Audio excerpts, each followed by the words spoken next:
আমি শুয়ে আছি আর আমার কিউট বউটা তার চুল দিয়ে আমাকে বিরক্ত করছে, কিন্তু তবুও আমি উঠছি না। একসময় সে একদম আমার ধারে কাছে চলে আসে আর আমি তাকে শক্ত করে জড়িয়ে ধরি। সে তো ভয় পেয়ে যায়। তারপর বলে, তার মানে তুমি এতক্ষণ জেগেছিলে? আমি বললাম, হ্যাঁ। তো তুমি কি ভাবছিলে ঘুমিয়ে আছি?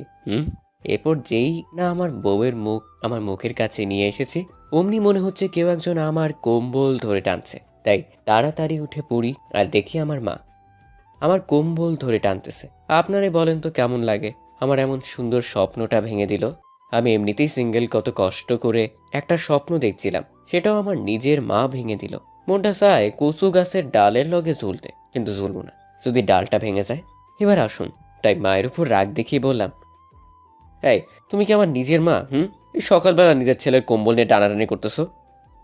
ওই ফাজিল, ঘড়ির দিকে তাকিয়ে দেখ তো কয়টা বাজে, আর তুই সকাল বলতেছিস? মা রেগে বলল কথাটা। তারপর ঘড়ির দিকে তাকিয়ে দেখি 9:30 বাজে। আমি বললাম, ধুর মা, আর একটু আগে ডেকে দিবা না? কলেজের জন্য কত দেরি হয়ে গেল। আর তোর কলেজে যাইতে হবে না? কেন? ঋতু আসতেছে, ওকে নিতে বাস স্ট্যান্ডে যা। ও কেন আসতেছে? আর কয়দিনের জন্য? কয়দিনের জন্য না, ও এখন থেকে এখানেই থাকবে। আর তোর কলেজেই ভর্তি হয়েছে। এখন যা, ফ্রেশ হয়ে নে। আর আমি নিচে যাচ্ছি নাস্তা তৈরি করতে। নাস্তা করে ওকে নিতে যাবি। ওকে। তার আর কি, এক দৌড়ে চলে গেলাম ওয়াশরুমে। আসুন, ফ্রেশ হতে হতে পরিচয় দিয়েই দিই, নইলে আবার আমাকে পাগল ভাবতে পারেন যে পরিচয় ছাড়াই বকবক করতেছি। তাই পাগল আপনারাই হন, আমি পরিচয় দিই। আমি মোহাম্মদ আরাফাত রহমান। বাবা মার 2 মাত্র সন্তান, মানে আমার একটা বোনও আছে। আর আমার বাবা ব্যবসা করে, মা গৃহিণী। আমি অনার্স প্রথম বর্ষ, আর যাকে আনতে যাব সে হলো আমার ফুফাতো বোন ঋতু, অনার্স 2য় বর্ষ। এতটুকুই জানেন, বাকিটা গল্প পড়ে জানতে পারবেন। এর মধ্যে আমার ফ্রেশ হওয়া শেষ। তারপর নিচে গেলাম, কিছু নাস্তা করলাম আর বেরিয়ে পড়লাম বাস স্ট্যান্ডে। এরই মধ্যে মাহির ফোন। আপনাদের বলে রাখি, আমার 2টা ফ্রেন্ড আছে, জিগারের দোস্ত। একটা আবিদ আর একটা মাহি। হ্যালো। বল। কি রে, কলেজে আসবি না? দোস্ত, আজকে না আমার শরীরটা খারাপ লাগতেছে, তাই যেতে পারবো না। মিথ্যা বললাম। সত্যিটা বলতে জ্বালাতে জ্বালাতে শেষ করে দিত। আমি একটা মেয়েকে আনতে যাচ্ছি। কেন রে, খুব খারাপ লাগছে নাকি? আমরা আসবো? আরে না, সেরকম না, এমনি রেস্ট নিলেই ঠিক হয়ে যাবে। ওকে, তাহলে সাবধানে থাকিস ভাই। আর কোনো দরকার হলে ফোন দিস। Okay, bye. মাহির সাথে কথা বলতে বলতে চলে আসলাম বাস স্ট্যান্ডে। এসে দেখি কোনো বাস আসেনি, আর আমি জানিও না কোন বাসে আসতেছে। তাই আমি বসার জায়গায় বসে আছি। একটু পর 2টা বাস আসলো। একটু পর হঠাৎ কেউ একজন আমার চোখ ধরে ফেললো, আর আমি ভয়ে হুট করে তাকে জড়িয়ে ধরলাম। তারপর সে আমার চোখ ছেড়ে দিল, আর আমি তার দিলে ঘুরেই অবাক। মনে হচ্ছে আমার সামনে কোনো এক পুরী দাঁড়িয়ে আছে। ওকে, সে ছোটবেলায় দেখছি। আমার তো ওর দিক থেকে চোখ ফিরছে না। এর মধ্যেও বলে উঠলো, এই কি দেখিস এমন করে? পড়ে দেখি। কি? এখানে পড়ি আসলো কোথা থেকে? এই তো আমার সামনেই দাঁড়িয়ে আছে। দেখলাম ঋতু বেশ লজ্জা পেয়েছে, যা দেখেই বোঝা যাচ্ছে। তার কিছু না বলে একটা রিক্সা ডাক দিলাম আর দুজনে উঠে পড়লাম। তারপর রাস্তায় আসার সময় দেখলাম ও বারবার আমার দিকে আর চোখে তাকাচ্ছে, আর আমি তাকানেই চোখ ঘুরিয়ে নিয়েছে। তারপর হঠাৎ সে বলে উঠল, কেমন আছিস? ভালো, আপনি?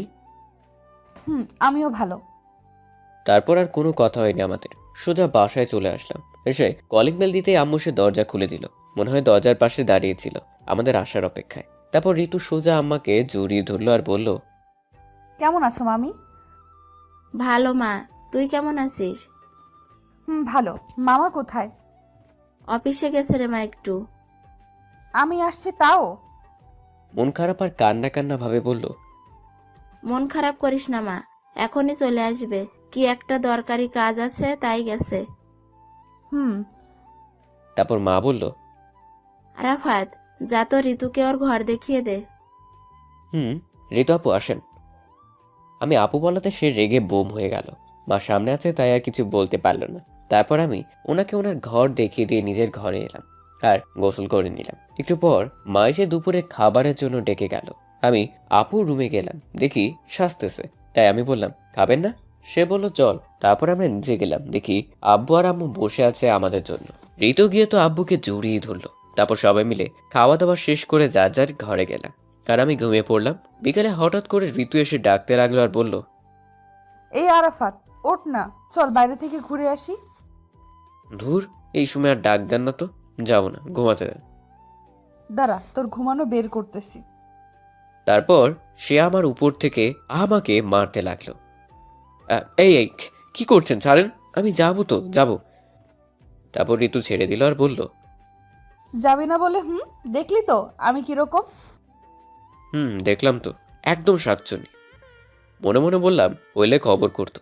তারপর ওকে নিয়ে ঘুরতে গেলাম, রাতে বাসায় আসলাম।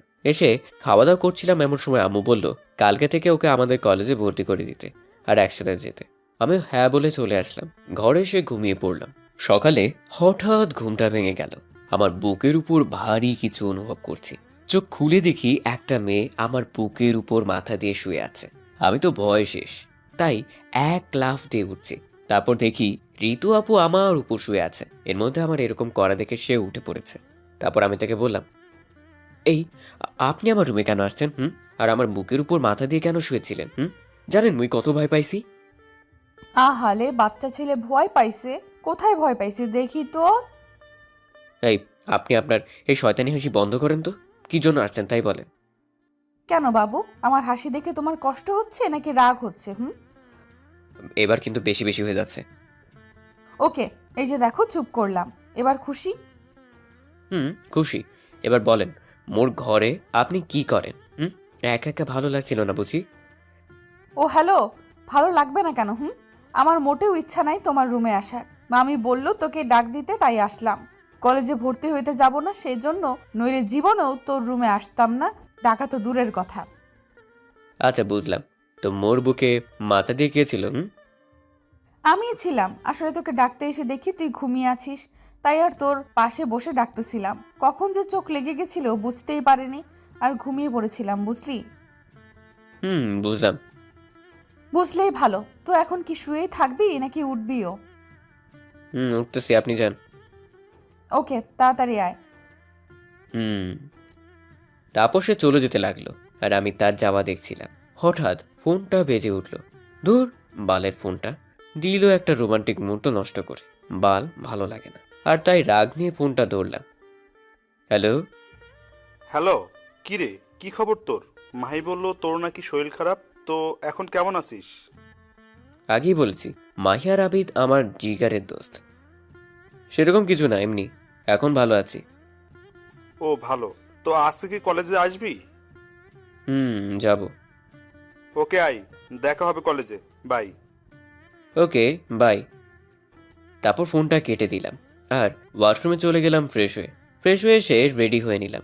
তারপর সিঁড়ি দিয়ে নিচে নামতেই মা বলল ঋতুকে ডেকে নিয়ে আসতে, তাই চলে গেলাম ঋতুর রুমে। হঠাৎ করে তার রুমে যাওয়াতে যা দেখলাম তা দেখার জন্য মোটেও তৈরি ছিলাম না। দেখলাম ঋতু শুধু ব্লাউজ আর পেটিকোট পরে দাঁড়িয়ে আছে। আমি তো দেখেই হা হয়ে গেছি। ঋতু আপুর ফর্সা পেটে দেখা যাচ্ছে, আর তার সাথে ওর সুন্দর নাভি। আমাকে দেখেই সে শাড়িটা নিজের শরীরের উপর দিল, আর আমি খেতে আসেন বলেই দৌড়ে চলে আসলাম। এসে সোজা খাওয়ার টেবিলে বসলাম। আমাকে দেখে মা বলল, কে রে, ঋতু কই? আমি বললাম আসতেছে। তারপর ঋতু আসলো, এসে আমার সোজা বসলো। একটু পর আব্বু আসলো। তারপর আমরা সবাই খাওয়া শুরু করলাম। এর মধ্যে আব্বু বলল, আরাফাত, আব্বু বলো। ঋতুকে কলেজে তো আজকে ভর্তি করে দিবি। তোদের প্রিন্সিপালের সাথে কথা বলে রাখছি, আর ওকে প্রতিদিন তোর সাথে নিয়ে যাবি আর নিয়ে আসবি, বুঝলি? হুম তারপর আমার খাওয়া শেষ হলো। আমি বাইরে চলে আসলাম। এসে ঋতু আপুর জন্য অপেক্ষা করতে লাগলাম। একটু পর সে আসলো, আর আমি খাওয়ার সময় খেয়াল করিনি, শরম পাইছিলাম। তো এখন দেখলাম আপু নীল শাড়ি পরেছে। আপুকে একদম পরীর মতো লাগতেছে। আমি তো তার দিক থেকে চোখই বেরাতে পারছি না। হঠাৎ সে বলে উঠল, কি রে, এমন হা করে কি দেখছিস? আর এভাবে কি সারাক্ষণ দেখতে থাকবি নাকি? তার কথায় আমার হুঁশ এলো, আর আমি তার দিক থেকে চোখ নামিয়ে নিলাম। তারপর মনে মনে বললাম, একটু আগেই যা দেখালেন আর কি দেখব। তারপর সে আবারও বলে উঠল, ওই কি ভাবতেছিস? কিছু না। তো রিক্সা ডাক দে। হুম তারপর আমি রিক্সা ডাক দিলাম। সে উঠে পড়লো, আর সাথে আমিও। একটু পর সে বলে উঠল, আমাকে কেমন লাগতেছে বললি না তো? আমি তাকে রাগানোর জন্য বললাম, একটু ভালো লাগছে না, পুরোই ময়দা সুন্দরী লাগতেছে। আপু একে তো খারাপ বলেছি, তার উপর আপু যা শুনলে বোম হয়ে যায়। এবার আপনারাই বলেন কি হতে পারে। এটা শোনা মাত্র তার চোখগুলো লাল হয়ে গেল আর আমার দিকে তাকালো। আমি তো দেখেই ভয় শেষ। তারপর সে আমাকে বলল, আমাকে আপু বলেছিস তাই না? দাঁড়া, তোর মজা দেখাচ্ছি। তারপর আবার কি বলেছিস? হ্যাঁ, মনে পড়েছে, আমি ময়দা সুন্দরী তাই না? বলেই সে আমার চুলগুলো টানতে লাগলো। আর আমি বললাম, আমার ভুল হয়েছে, আমি মুখ ফসকে বলে ফেলেছি আপু। আর হ্যাঁ, আপনাকে খুব সুন্দর লাগতেছে। আমি একটু রাগানোর জন্য এমনটা বলেছি। কিন্তু কে শুনে কার কথা?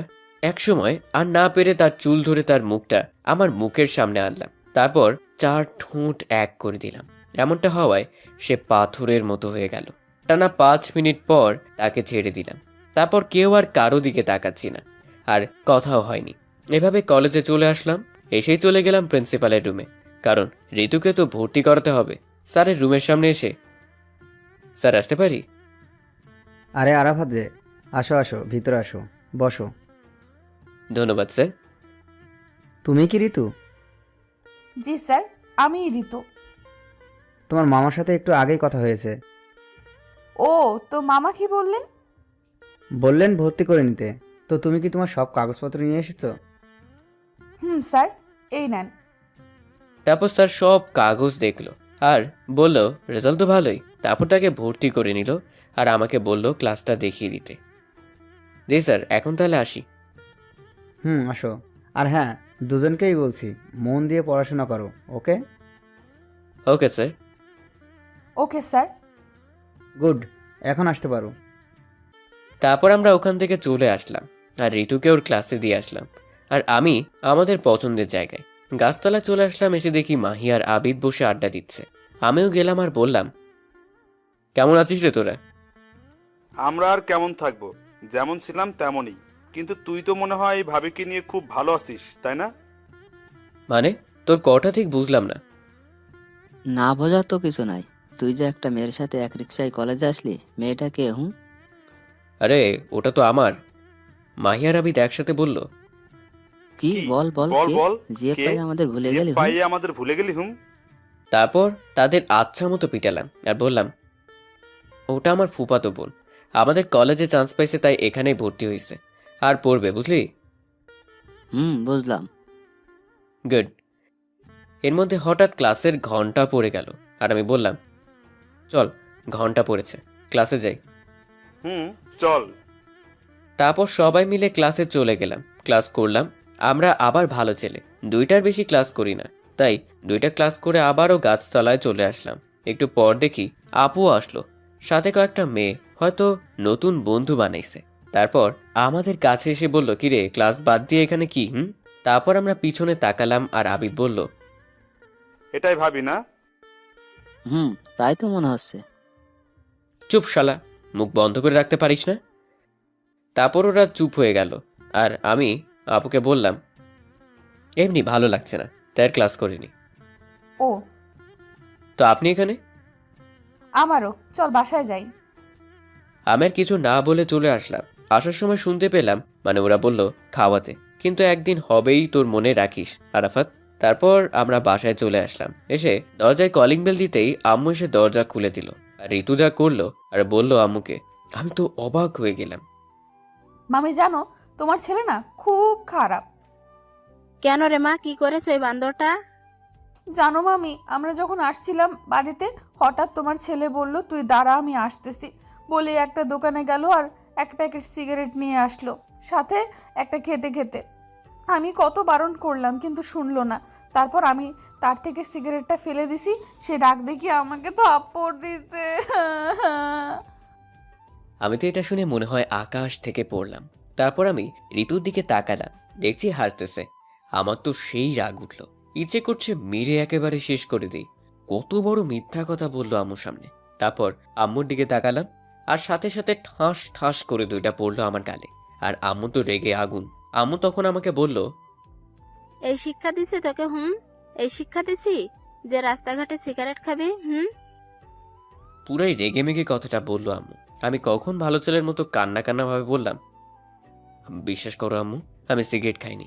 ঋতু মিথ্যা বলতেছে, আমাকে ফাঁসানোর জন্য এসব বানিয়ে বানিয়ে বলতেছে। তখন আম্মু বলল, ওই, আমার মেয়ে মিথ্যা বলবে কেন? ও ও তোর কোনো জন্মের শত্রু যে মিথ্যা বলবে?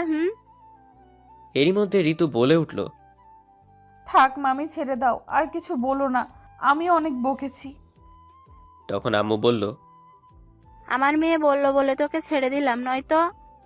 হায়রে দুনিয়া, নিজের মা দেখি আজকাল নিজের কথা বিশ্বাস করে না। কোথাকার বালের মেয়ে তার কথা বিশ্বাস করে, যে কিনা মিথ্যা বলতে ওস্তাদ। এরই মধ্যে আম্মু আবারও বলে উঠল। আর যেন কোনোদিন না শুনি। আমি শুধু মাথা নেড়ে চলে আসলাম ঘরে। ঘরে এসে আমার তো খুব রাগ হচ্ছিল। ঋতুর বাচ্চা কেমনি এটা করতে পারলো আমার সাথে? কেন আম্মুকে এসব বললো? কথাই বলবো না ওর সাথে। তারপর ওয়াশরুমে চলে গেলাম। একটু পর বাইরে আসলাম। এসে দেখি আবিদ ফোন দিছে। আমি ফোনটা ধরলাম। হ্যালো। হ্যালো, কি খবর? বাসায় পৌঁছেছিস? বাসায় তো পৌঁছেছি, কিন্তু খবর ভালো না। কেন, কি হয়েছে? শোন তাহলে। তারপর সব খুলে বললাম। তারপর বললাম, খুব রাগ হচ্ছে রে ভাই, ঋতুর বাচ্চাকে একটা শাস্তি দিতেই হবে। তখন আবিদ বলল, শোন, এখন সব ঠিক করে নে, ঝামেলা করিস না। আমরা তো আছি নাকি, ঠিক একটা শাস্তি দিয়ে দিব, ভরসা রাখ আমাদের উপর। ওকে, কিন্তু তোরা আমার সাথে থাকবি তো? মানে শাস্তি দিবি তো? অবশ্যই, তোর সাথে এমনটা করেছে, শাস্তি না দিলে হয়? ওকে, তাহলে এখন রাখি ভাই। ওকে, বাই। তারপর ফোনটা কেটে দিলাম। একটু পর দেখি ঋতু আসলো আমার ঘরে। আমি দেখেই মুখ ঘুরিয়ে নিলাম। তখন ঋতু আমার কাছে আসলো আর বলল, রেগে আছিস আমার উপর? না, তো মুখ ঘুরিয়ে আছিস কেন? এমনি। সরি, প্লিজ আমাকে মাফ করে দাও। আমি তোমাকে এভাবে মামির কাছে মার খাওয়াতে চাইনি। কি মেয়ে দেখছেন, মার খাওয়াইয়া এখন বলতেছে চাইনি? তারপর ঋতু আবারও বলল, প্লিজ তুমি আমাকে মাফ করে দাও, প্লিজ। আসলে সকালে তুমি আমাকে আপু বলেছিলে, আর আমাকে ভালো লাগছিল না বলেছিলে, তাই রাগে এমনটা করেছি। Please, sorry. তখন আমি মনে মনে ভাবলাম আর বললাম, এত করে যখন বলছে তখন মাফ করেই দিই। আর আমাদের তো প্ল্যান আছেই তোমাকে শাস্তি দিব। হঠাৎ সে আবারও বলে উঠল। বুঝেছি, মাফ করনি, তাকাও তো আমার দিকে। আমি তাকালাম, আর সাথে সাথে সে আমার চুল শক্ত করে ধরে আমার মুখ তার মুখের সামনে নিয়ে গেল আর 4 ঠোঁট এক করে দিল। আমি তো মূর্তির মতো হয়ে গেছি। ভাবতে পারিনি ঋতু এমনটা করবে। এভাবে 5 মিনিট থাকার পর ঋতু আমাকে ছেড়ে দিল আর বলল, মামি খেতে ডাকতেছে, নিচে আসো, বলেই চলে গেল। আমি তখন ভাবতে লাগলাম, একটু আগে কি হলো? আর হঠাৎ মনে হলো ঋতু তো আমাকে তুমি করে বলল। তার মানে কি ও কি আমাকে ভালোবাসে নাকি? ধুর, আমি সব কি ভাবতেছি? ও কেন আমাকে ভালোবাসবে? তারপর আর কিছু না ভেবে নিচে চলে গেলাম খেতে। তারপর খেয়ে দিয়ে রুমে চলে আসলাম। এসে ঘুমিয়ে গেলাম। বিকেলে হঠাৎ ফোনটা বেজে উঠলো। আমি লাফ দিয়ে উঠি, দেখি কে ফোন করলো। তারপর ফোনটা হাতে নিলাম, দেখি মাহি ফোন করেছে। ধরলাম। হ্যালো। কি রে, কই তুই? এই তো দোস্ত, বাসায় ঘুমাইতেছি। অনেক ঘুমাইছিস, এখন তাড়াতাড়ি রেডি হয়ে বটতলায় চলে আয়। ওকে, আসতেছি, 10 মিনিট। ও, আপনাদের বলে রাখি, আমরা বটতলা নামের এক জায়গায় আড্ডা দিই। তারপর আর কি, উঠে ফ্রেশ হলাম, রেডি হয়ে বেরিয়ে পড়লাম বটতলায়। একটু পর চলে আসলাম বটতলায়। এসে দেখি হারামি 2টা বসে আছে। আমি গেলাম। আসছিস, বস। হুম। মামা, 3 কাপ চা দাও তো। ভাই, আমি আজকের বিলটা দিবনি, ওকে? হ, আমাদের তো ভূতে ধরছে, তাই না? এই সামান্য চায়ের বিল দিয়ে তো ট্রিট শেষ। ওটি হচ্ছে না মামা। ঠিক বলেছিস, শালা তো দেখি আমাদের ঠকাতে আসছিল, এখন নিজেই ঠকে গেল। মনে মনে বললাম, শালারা ধরতে পারছে রে, ধুর। তারপর একটু ভাব নিয়ে বললাম, আমি চায়ের বিল দিতে চাইলাম যাতে তোদের টাকা বাঁচে। তোরা তো শুনলি না, আমাকে যা নয় তা বলতেছিস। ভালো। মামা, তুমি এখন যতই ভাবলাও কাজ হবে না, তোমাকে কিন্তু খাওয়াতেই হবে। ঠিক আছে ঠিক আছে, খাওয়াবো। তার আগে আমাকে যেটা ফোনে বলেছিলি তার একটা ব্যবস্থা করে দে। তারপর আরে মামা, ওই জন্যই তো তোমাকে ডেকেছি।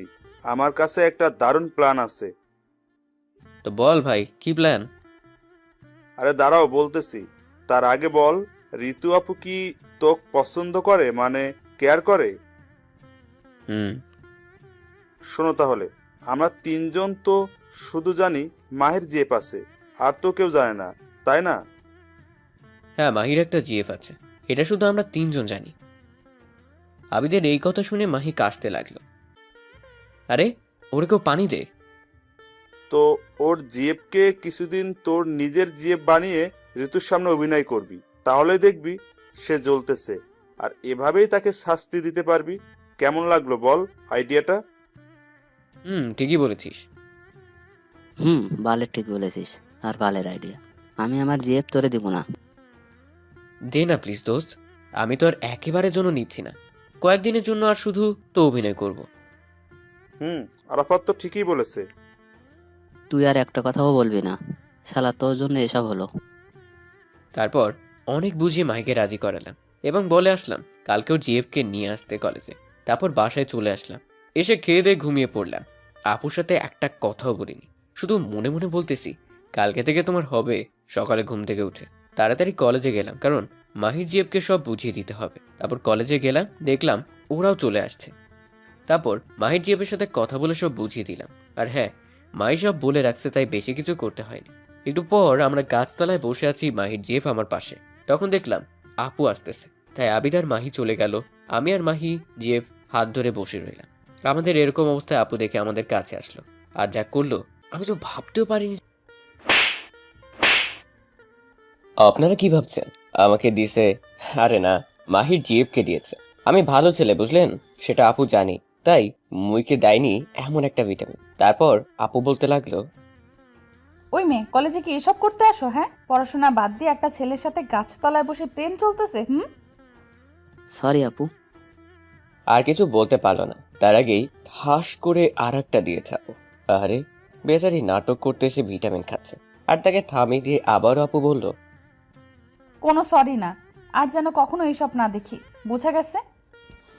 মাই শুধু মাথা নেড়ে হ্যাঁ বলে চলে গেল, আর আমি এতক্ষণ নির্বাকের মতো দেখছিলাম এসব। এরপর মাহির চলে যাওয়ার পর আপু আমার দিকে তাকালো। আমি একবার তাকিয়ে বুঝতে পারছি আমার কপালে দুঃখ আছে, কারণ তার চোখ দেখে মনে হচ্ছে এক্ষুনি আগুন বের হবে। তাই আমি আর তার দিকে তাকালাম না, চোখ নামিয়ে নিলাম। আর সাথে সাথে ঠাস ঠাস ঠাস, ওমা, এবার দেখি থাপ্পড়টা আপু আমাকে দিছে। আপনারা ভালো না, আপনারা আমার জন্য দোয়া করেননি, বরং চাইছেন যাতে আমি মার খাই, তাই না? দুষ্টু সবাই। আসুন, আমি যেহেতু থাপ্পড়টা খেয়েই ফেলেছি, তখন কি আর করার। শুধু একটা কথাই বলি, আপনারাও যাদের বিয়ে হয়েছে তারা এখন থেকে বউয়ের হাতে থাপ্পড় খান, আর যারা করেনি তারা যেন বিয়ের পর খায়। মজা করে বললাম, প্লিজ কেউ কিছু মনে করবেন না। আর আমার দোয়া আমি মন থেকে করিনি, তাই চিন্তা নেই। তারপর আপু আমাকে বলল, এসব কি? তুই মেয়েদের সাথে হাত ধরে বসে থাকিস, তাদের সাথে প্রেম করিস? আপু আমি তো। চুপ, আর একটাও কথা বলবি না তুই। চল আজকে বাসায়, তারপর তোর হবে। প্লিজ আপু। বলতে না বলতেই ঠাস করে আবার চর। এবার আমি বুঝতে পারছি চরটা কেন দিল। সরি ঋতু, আর কখনো এমনটা হবে না, প্লিজ। বাড়ি থেকে কিছু বলো না প্লিজ। আমার মুখ থেকে তুমি শুনে আমার দিকে তাকালো, দেখে বুঝাই যাচ্ছে তুমি করে বলাতে রাগটা কমেছে। এরপর সে আমাকে বলল, কেন তুমি ওই মেয়েটার সাথে ওইভাবে কথা বলছিলে? কেন ওর সাথে প্রেম করতেছিলে? জানো না আমি তোমাকে? তুমি আমাকে কি? কিছু না। না বললে কিন্তু আমি আবার ওই মেয়েটার কাছে চলে যাব। তখন ঋতু আমাকে জড়িয়ে ধরলো আর বলল, দেখি তো কেমন করে যাও। আরে কি করছেন, সবাই দেখছে তো নাকি? দেখো, তাতে আমার কি? আপনার না হলেও আমার অনেক কিছু, ছাড়েন। তারপর জোর করে ঋতুকে ছাড়িয়ে নিল। তারপর আমি বললাম, তুমি যদি না বলো তুমি আমাকে কি, তাহলে কিন্তু আর কখনো তোমাকে তুমি করে বলবো না, আর কথাও বলবো না। তারপর আমার দিকে তাকিয়ে আবার নিজের দিকে তাকিয়ে বলল, আমি তোমাকে ভালোবাসি। আমি মনে মনে বললাম, এইটাই তো সেই কবে থেকে শুনতে চাচ্ছি। তারপর একটু না জানার ভান করে বললাম, কি এসব কি বলতেছেন? মাথা ঠিক আছে তো নাকি? তারপর ঋতু বলল, আমার মাথা ঠিক আছে, প্লিজ আমাকে ফিরিয়ে দিও না। বলে জড়িয়ে ধরল। পাগলি, সেই ছোটবেলা থেকে তোমাকে ভালোবাসি আমি, আর তোমাকে পেয়েও ফিরিয়ে দিব। আমার কথা শুনে ঋতু আমার দিকে তাকালো আর বলল, তাহলে এতদিন বলনি কেন? আর ওই মেয়ের সাথে এসব তাহলে কি ছিল? তারপর পিছন থেকে হাততালির শব্দ এলো। আমরা একে অপরকে ছেড়ে দিলাম। তখন মাহি আর আবিদ এসে বলল, তাহলে ভাবি শেষমেশ হয়ে গেল? ওই কিসের ভাবি? থাক, আর ঢং করতে হবে না, আমরা সবই শুনেছি। আর হ্যাঁ আপু, সরি ভাবি, ওই মেয়েটা হলো আমার জিএফ। আপনাকে কালকের জন্য একটু শিক্ষা দেওয়ার জন্য আরাফাত এই নাটকটা সাজিয়েছে। মাহির কথা শুনে আপু আমার দিকে রাগী চোখে তাকালো। আমি বললাম, ভালো, সবই যখন বলে দিলি তাহলে এটাও বল বুদ্ধিটা কার ছিল। বাস্তব দিলি, তাহলে তোরা কেন বাকি থাকবি? আমার কথা শুনে ঋতু হয়তো কিছু বুঝতে পারছে, তাই সে বলল, মাহি, সত্যি করে বলো তো আসল ঘটনা কি? ভাবি, আমি বলতেছি, আসলে আরাফাত কালকে আমাকে আপনি কি কি করেছেন সবই বলেছে। তারপর আমি বুদ্ধি করে ওকে এসবের কথা বলি, যাতে আপনাদের ভালোবাসাও প্রকাশ পায় আর কোনো সমস্যাও না হয়। আপুর হাত থেকে বাঁচার জন্য এসব বলল। তারপর আপু কি যেন ভাবলো আর বলল, ঠিকই করেছো, থ্যাঙ্কস। আর আমার কানে কানে বলল, তুমি খালি বাসায় চলো আজকে। ওরা তখন বলল, ভাবি, খালি থ্যাঙ্কস দিয়ে কাজ হবে না, খাওয়াতে হবে। তখন বললাম, ওই কিসের খাওয়া রে? পেটুক। দেখছেন ভাবি, আমরা উপকার করলাম তার জন্য একটু খাওয়ার কথা বললাম, আর ও আমাদের পেটুক বলতেছে। তখন আপু বলে উঠল, আচ্ছা ঠিক আছে, খাওয়াবো। তার আগে তোমাদের বন্ধু তো আমাকে প্রপোজই করলো না, তাহলে ভাবি আর হলাম কেমনে বলো? ঠিকই তো, ওই হারামি, ভাবিকে প্রপোজ কর যা। তখন ভাব নিয়ে বললাম, পারবো না। কেন পারবি না? তোরা শালা সবাই বেইমান, নিজেরা বাঁচার জন্য আমাকে ফাঁসায়া দেস, আর নিজেদের ভালোর জন্য অন্যের ক্ষতি হলেও কিছু ভাবিস না। দূর, বাদ দে তো এসব, আর প্রপোজ কর। বললাম পারবো না। তখন ওরা কিছু বলার আগে আপু বলে উঠল, কি বললি তুই? আর একবার বল তো। আরে আমি তো বললাম প্রপোজ করব ভাবতেছি। তখন ওরা হাসতে লাগলো। আমি তখন রাগ দেখিয়ে বললাম, চুপ শালারা। তখন আপু বলল, তাড়াতাড়ি প্রপোজ কর, বেশি সময় নাই। আজকে না করলে হয় না? না, হয় না, তাই আজকে করবি আর এক্ষুনি। আচ্ছা ঠিক আছে, করতেছি। তো রাগের কি আছে শুনি? বেশি না বকে প্রপোজ কর। তারপর প্রপোজ করতে শুরু করলাম। তুমি আমার কাছে মেঘ, আমার কাছে পড়ি, দিব তোমাকে সময় আমার হাজারো ব্যস্ততা ছাড়ি। সকালের সূর্য তুমি, রাতের ওই চাঁদ, ভালোবাসায় জড়িয়ে রাখবো তোমায় সারা দিন রাত। হবে কি তুমি আবার পথ চলার সাথী? হবে কি আমার শেষ ভরসা? গোলাপের প্রথমে কলি আসে, পরে আসে ফুল, আমি তোমায় ভালোবাসি ঋতু, আই লাভ ইউ। তারপর ঋতু আমাকে শক্ত করে জড়িয়ে ধরল আর বলল, হ্যাঁ, আমি তোমার সব হব। এরই মধ্যে ওরা বলে উঠল, অনেক হয়েছে প্রেম প্রীতি, এখন চলেন, আমাদের ট্রিট দিবেন। যাবো তো। তার আগে মাহি তোমার জিএফ কে তাকে ডাক দাও। তারপর মাহিদার জিএফকে ডাক দেয়। সে আসে, তারপর ঋতু তাকে সরি বলে, মাপ চায়, সেও মাপ করে দেয়। তারপর সবাই মিলে একটা হোটেলে যায় এবং দুপুরে খাবার খেয়ে নেয় এবং বাড়ি চলে যায়। এভাবেই তাদের ভালোবাসার মধ্য দিয়ে দিন চলতে থাকে। এভাবে কিছুদিন যায়। কয়েকদিন পর সকালে নাস্তার টেবিলে বসে সবাই বসে নাস্তা করছিল। হঠাৎ ঋতু বাবাকে যা বললো তা শুনে মনে হয় আমি আকাশ থেকে পড়লাম। মামা, আমি তোমাদের কাছে বোঝা হয়ে আছি, তাই না? আব্বু তখন খাওয়া বাদ দিয়ে ঋতুর দিকে তাকালো আর বলল, এ সময় কি কথা মামুনি? আমরা কখন তোকে এসব বলেছি যে এসব বলতেছিস? মামা, তোমরা তো কিছু বলনি। বলেছে তো তোমাদের আদরের সন্তান আরাফাত। আমি তো ঋতুর কথায় আকাশ থেকে পড়লাম। আরে আমি এসব কখন বললাম? তখন আব্বু বলল, দেখছো আরাফাতের মা, তোমার ছেলে কতটা কুলাঙ্গার হয়ে গেছে। আমার মেয়েকে কি সব বলতেছে, ওকে তো আমি। বলেই লাফ দিয়ে উঠলো চেয়ার থেকে। তখনই আম্মু আব্বুকে আটকালো আর বলল, দেখো, এখন খাওয়ার টেবিলে কিছু করো না। ও না বুঝে করেছে, এবারের মতো ছেড়ে দাও। তখনই ঋতু বলে উঠল, থাক মামা, মাফ করে দেন ওকে। দেখ, আমার মেয়েকে দেখে শেখ, যাকে তুই কিনা এসব বলেছিস। আর হ্যাঁ, ওর জন্য আর তোর মায়ের জন্য তুই আজকে বেঁচে গেলি। আর যেন জীবনেও এসব কথা না শুনি।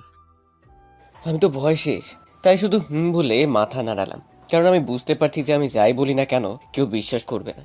তাই দোষটা নিজের ঘাড়ে নিলাম আর মনে মনে বলতে লাগলাম, ফুপুর বাচ্চা, ঋতু তোর এটা শাস্তি আমি দিমুই, দেখিস। তুই আরাফাতকে চিনিস না। তারপর আপু উঠে চলে গেল, সাথে আম্মু গেল। তখন আমি আর ঋতু ছিলাম টেবিলে বসে। তখন সে বলে উঠল, কিরে, কেমন বাস খাওয়ালাম? আর মেয়েদের দিকে তাকাবি বল, তাদের সাথে কথা বলবি। ও, এবার বুঝলাম কেন ঋতু আমাকে এত বড় বাস দিল। আপনারা হয়তো কিছু বুঝতে পারেনি, যে আমার মতো ভদ্র কিউট সাদাসিধা ছেলেকে ঋতুকেও বা বাঁশ খাওয়ালো আর এসব বলল।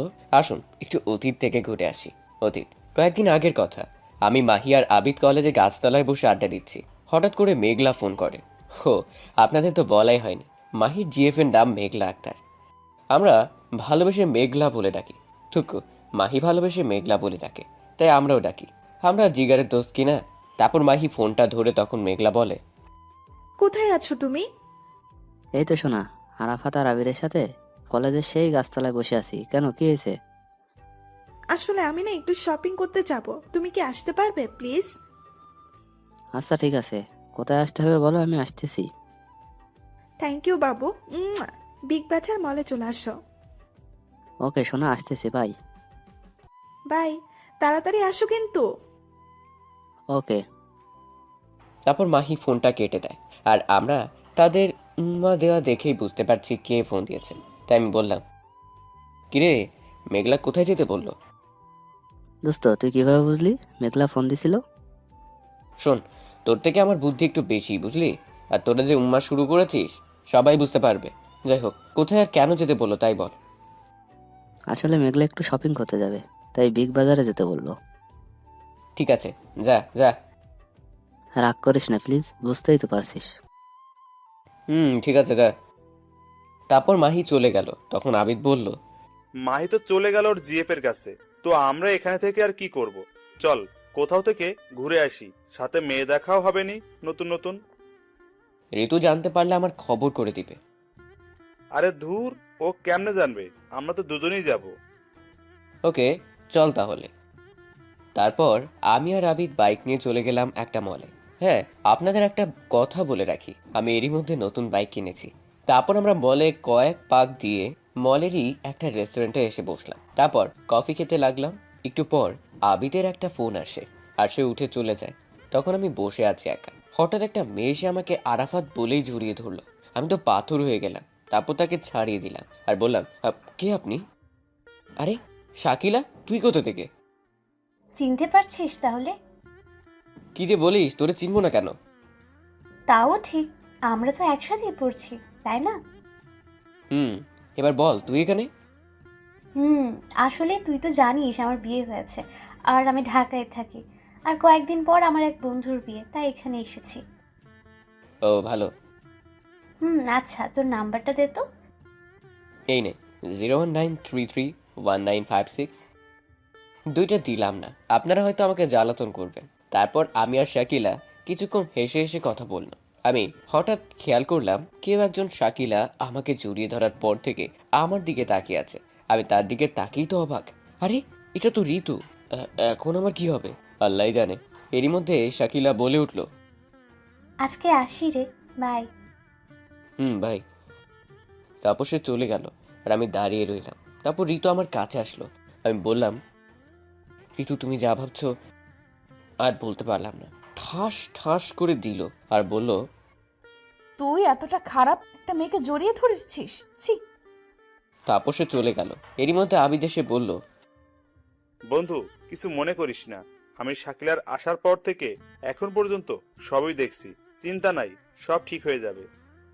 বুঝি না সব খালি আমার সাথেই কেন হয়। বাদ দে, চল বাসায় যাই। চল। তারপর আমরা বাসায় চলে আসলাম। আস্তে আস্তে রাত হয়ে গেছে, তাই এসেই শুয়ে পড়েছি। সকালে কি হলো আপনারা তো জানেনই। আসুন এখন বাস্তবে ফিরি। বাস্তব। তখন ঋতুকে বললাম, চোখে দেখা সবসময় ঠিক হয় না আর সত্যি হয় না। যার জন্য আমার সাথে এমনটা করলেন সেটা আসলে সত্যি নয়। ও আমার কাস্ট ফ্রেন্ড ছিল আর ওর বিয়ে হয়ে গেছে। এতদিন পর দেখা, তাই এমনটা করেছে। আর আপনি কিছু না জেনেই ভালো, খুব ভালো থাকেন বলে উঠে চলে আসলাম। তখন ঋতু ভাবতে লাগলো, আসলে তো আমার খোঁজ নেওয়া উচিত ছিল। আমি কিছু না জেনে শুনে আরাফাতের সাথে এরকম করলাম। সে যদি আমাকে ভুল বুঝে ছেড়ে চলে যায়, না, এ আমি কি করলাম? বলেই কান্না করতে লাগলো। তখনই মা এসে বলল, কি হয়েছে? সে কিছু না বলে কান্না করতে করতে উপরে চলে গেল আর আমার রুমের সামনে এসে কান্না করতে করতে বলল, প্লিজ আমাকে মাফ করে দাও প্লিজ। আমার ভুল হয়েছে, আমি আর কখনো এমনটা করব না, সত্যি। প্লিজ আপনি এখন ন্যাকা কান্না করবেন না তো, আমার ভালো লাগছে না, যান এখান থেকে। আর হ্যাঁ, আমি আপনাকে ভালোবাসি না, যান। যে ভালোবাসার মানুষকে ভুল বুঝে সন্দেহ করে তাকে না ভালোবাসাই ভালো।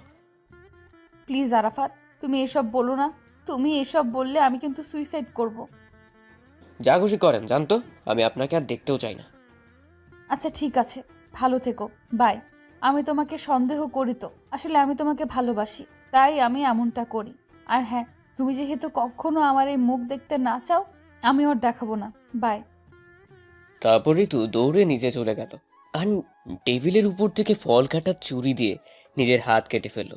যখন মা এসব দেখে দৌড়ে রান্নাঘর থেকে ঋতুর কাছে আসলো, এসে চিৎকার দিয়ে উঠলো আর বলল কি হয়েছে, কেন সে এমনটা করলো। ঋতু কিছু না বলে মায়ের কোলে জ্ঞান হারিয়ে ফেললো। এরই মধ্যে আমি মায়ের চিৎকার শুনে দৌড়ে নিচে চলে আসি। এসে দেখি ঋতুর হাত থেকে রক্ত পড়ছে, যা দেখে আমার পায়ের নিচ থেকে মাটি সরে গেল। আমি ভাবতে লাগলাম যে ঋতু তাহলে সত্যি সত্যি সুইসাইড করলো। না, আর ভাবতে পারছি না। এরই মধ্যে মা বলে উঠল, দেখো আরাফাত, ঋতু কি করে ফেলেছে, তুই কিছু একটা কর।